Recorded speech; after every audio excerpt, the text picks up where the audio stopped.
What if the greatest financial scam in history wasn't a single person, a shady company, or a secret organization, but an entire system? What if the biggest deception wasn't hidden in dark alley deals or offshore accounts, but right in front of billions of people, printed on paper, displayed on screens, and trusted every single day? You wake up, check your bank balance, go to work, pay bills, save for the future. It all feels normal, stable, safe. But what if the very foundation of this normality is built on an illusion, one that has repeated itself for centuries, destroying empires, bankrupting nations, and quietly transferring wealth from the many to the few? Tonight, we're not talking about a simple Ponzi scheme or one corrupt billionaire. We're talking about something far larger, something that has shaped global history, something that still affects you, even if you've never heard its name. This is the story of what many economists, historians, and financial critics have called the biggest financial scam in history. To understand this story, we need to travel back in time, long before smartphones, before credit cards, before even modern banks, because the roots of this scam stretch back hundreds of years. In ancient civilizations, money was simple: gold coins, silver bars, tangible value. If you held wealth, you could physically touch it. Governments couldn't create it overnight. Kings couldn't magically double it with a decree. Wealth had limits, but as societies grew, economies expanded, and trade networks stretched across continents, a problem emerged. Transporting gold was risky, heavy, and inefficient. Merchants needed a better way. And early banks, these institutions offered safety. You could deposit gold, receive a receipt, and use that receipt as proof of value. Convenient, efficient, revolutionary. But hidden inside this innovation was the seed of something dangerous. Because once receipts became trusted, banks realized something profound: most people never came back to claim all their gold at once, and that single realization would change financial history forever. Key figures in this transformation weren't always villains. Many were innovators, visionaries, and problem solvers. But intentions don't always determine outcomes. Systems evolve, incentives shift, and what begins as convenience can slowly morph into manipulation. The twist: at first, no one even noticed. Banks discovered they could issue more paper receipts than the gold they actually held. If only 10% of customers withdrew gold at any time, why not lend out the rest? Why not create more notes? The math seemed harmless, profitable, even beneficial for economic growth. This practice became known as fractional reserve banking, though most citizens never learned the term. They only saw more money circulating, more loans available, more businesses expanding. On the surface, prosperity. But beneath the surface, a subtle shift occurred. Money was no longer just stored value, it became created value. Imagine a village with 100 gold coins. Trade is balanced, prices are stable. Now imagine a bank suddenly introduces 200 paper notes claiming to represent those same 100 coins. People feel richer, spending increases, but the underlying wealth hasn't changed, only the perception has. This is where cause begins to meet effect. At first, economic activity surged, but over time, prices rose, inflation crept in, savings lost purchasing power. The system required constant expansion to avoid collapse. More loans, more notes, more growth. Always more.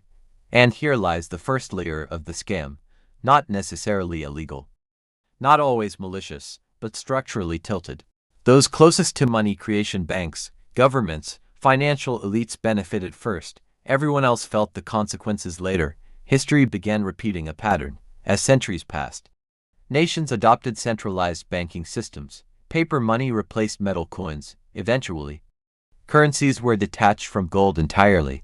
This moment, often overlooked in everyday conversation, was monumental. Because once money was no longer tied to a physical asset, it could be created in virtually unlimited quantities. Governments argued this flexibility was necessary to stabilize economies, fund wars, build infrastructure, and prevent recessions. And in many cases, it worked temporarily. Economic booms emerged, industries flourished, middle classes grew, credit became accessible, dreams became affordable. But every boom contained a hidden dependency: debt. Money was increasingly created through lending. Loans generated interest. Interest required more money creation to repay previous loans. The cycle intensified. Expansion became mandatory, not optional. And just like in the early banking days, most people didn't notice the deeper mechanics. They only saw rising markets, growing GDPs, and technological progress. The illusion of endless prosperity felt real, but illusions don't last forever. Every financial bubble in history shares one trait: confidence. As long as people believe the system works, it does. The moment trust fractures, everything changes. Throughout history, whether it was the tulip mania of the 1600s, the Great Depression, the 2008 housing crisis, or multiple currency collapses across continents, the pattern remained consistent. Rapid expansion, overconfidence, excessive leverage, then panic, when people rush to withdraw money, sell assets, or repay debts simultaneously. The illusion becomes visible. There isn't enough real value to support all claims. Markets crash, banks fail, governments intervene. And here's the disturbing part: bailouts often protect institutions while ordinary citizens bear inflation, unemployment, and loss of savings. Wealth doesn't disappear, it shifts. This is where critics argue the scam reveals itself most clearly, not as a singular crime, but as a repeating structural imbalance that consistently rewards those at the top during creation and shields them during collapse. But the story doesn't end at collapse. After every breaking point comes fallout. Policies change, regulations appear, promises are made, and for a while, stability returns. But beneath these fixes, the core mechanism often remains intact: money creation through debt, incentives tied to expansion, cycles of boom and bust. In the modern world, digital currencies, stock markets, global banks, and central financial authorities have multiplied the scale. The system isn't local anymore, it's planetary, which raises a terrifying question. If past collapses affected single nations or regions, what happens when the entire global system is interconnected? And more importantly, if this pattern has repeated for centuries, why hasn't it truly been fixed? When financial systems crack, the consequences are never evenly distributed. History shows a brutal pattern. The people who understand the system best often exit early or receive protection, while ordinary citizens experience the full shockwave. Jobs vanish, savings shrink, retirement plans dissolve, and the cost of living quietly rises even when paychecks don't. After every major financial collapse, three things tend to happen almost immediately. First, unemployment surges. Businesses that expanded aggressively during boom cycles suddenly contract. Layoffs ripple across industries. Entire sectors can disappear almost overnight, leaving millions scrambling for stability. Second, inflation or currency devaluation emerges. Governments often respond to crises by injecting money into the economy to stimulate growth. While this can soften immediate pain, it also increases the supply of money, and when more money chases the same amount of goods, prices rise. What once felt affordable slowly becomes expensive, then unattainable. Third, wealth consolidates upward. During crashes, asset prices fall. Stocks, properties, and businesses become cheaper. Those with liquidity, large institutions, and wealthy investors buy at discounted prices. Over time, when markets recover, their holdings multiply. The wealth gap widens, not because everyone else failed, but because the system structurally rewards those positioned closest to capital during crises. The illusion is that collapses reset the system. In reality, they often rearrange ownership. And here's the uncomfortable truth: wealth rarely disappears during financial disasters. It moves quietly, efficiently, predictably. After every collapse, promises are made, regulations are introduced, oversight agencies are strengthened, politicians announce reforms, central banks adjust policies. It appears on the surface that lessons have been learned. But over decades, something remarkable becomes clear: the core engine rarely changes. Why? Because the system is built on incentives that are difficult to remove without disrupting the entire economy. Governments rely on borrowing to fund projects. Banks rely on lending to generate profit. Corporations rely on credit to expand. Consumers rely on loans for homes, education, and businesses. Debt becomes woven into daily life. Regulations may limit extremes, but they rarely dismantle the underlying mechanism of money creation through lending. It's like installing better seatbelts in a car without ever questioning why the brakes keep failing. Consider how reforms often work. Leverage limits are adjusted, reporting requirements increase, and safety nets are built. These measures reduce immediate risk but do not eliminate systemic dependency on perpetual growth. And growth, by definition, requires expansion, more production, more consumption, more borrowing. The paradox is this: stability demands restraint, but economic momentum rewards expansion. So even when fixes are implemented, pressure builds again. Markets heat up, confidence returns, lending loosens, and eventually, the cycle begins anew, not because people forget, but because the system incentivizes repetition. If this story belonged only to distant history, it would be a fascinating lesson, but the pattern is not ancient, it's contemporary. Over the last 2 decades alone, we've witnessed events that mirror centuries-old financial dynamics with unprecedented scale. The early 2000s housing boom demonstrated how easy credit, rising asset prices, and overconfidence can create a bubble. When it burst, global markets plunged, banks required emergency support, and millions lost homes or jobs. Yet within a decade, markets reached new highs again.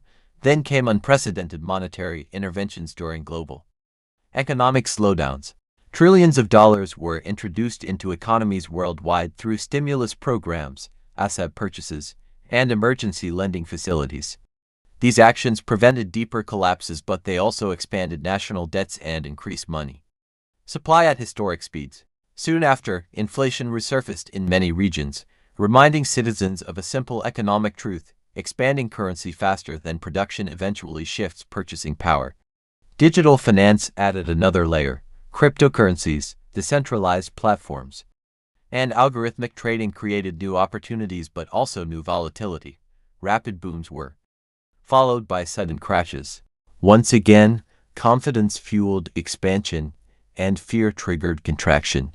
The numbers are staggering when you step back and look at the pattern.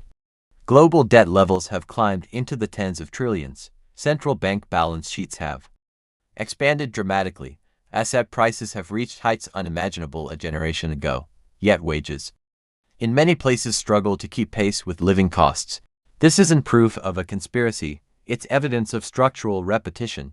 Different technologies, different leaders, different eras, the same cause and effect cycle. And perhaps that is the most unsettling realization. The biggest financial scam may not be a secret scheme at all. It may be a system whose incentives quietly favor expansion and concentration, regardless of intent. 3 clear takeaways. So what can an individual actually learn from centuries of repeating financial cycles? Takeaway 1. Understand how money is created. You don't need to become an economist, but basic literacy changes perspective. Recognizing that much of modern money enters circulation through lending helps explain inflation, interest rates, and economic swings. Awareness reduces surprise. Takeaway 2. Diversify value, not just assets. Financial resilience isn't only about owning different investments. It's about building skills, adaptability, and multiple income streams. Systems change, markets shift. Personal capability remains one of the most stable forms of security. Takeaway 3. Question momentum. When everyone believes something will rise forever, housing, stocks, digital assets, that's often when caution matters most. Booms feel permanent in the moment, but history shows they are temporary phases in longer cycles. These lessons are not about fear. They're about perspective. Systems will continue evolving. Opportunities will continue appearing. But understanding patterns transforms participation from blind trust into informed engagement. Here's the thought that lingers after studying centuries of financial history. Every generation believes its system is more advanced, more secure, and more intelligent than the last. Yet every generation also faces a moment when confidence falters and vulnerabilities surface. The question isn't whether cycles will end. The question is how prepared individuals and societies are when they do. Because the biggest financial scam might not be deliberate deception, it might be the collective tendency to assume that this time, the pattern has finally been broken. History suggests otherwise. If this perspective changed the way you think about money, markets, or financial history, consider subscribing for more deep dive explorations into systems that shape everyday life. Share, Your thoughts in the comments. Do you think these cycles are inevitable, or can they truly be fixed? And if you found value here, pass this video along. Awareness grows when conversations do, because the more people understand the system, the less power illusions hold.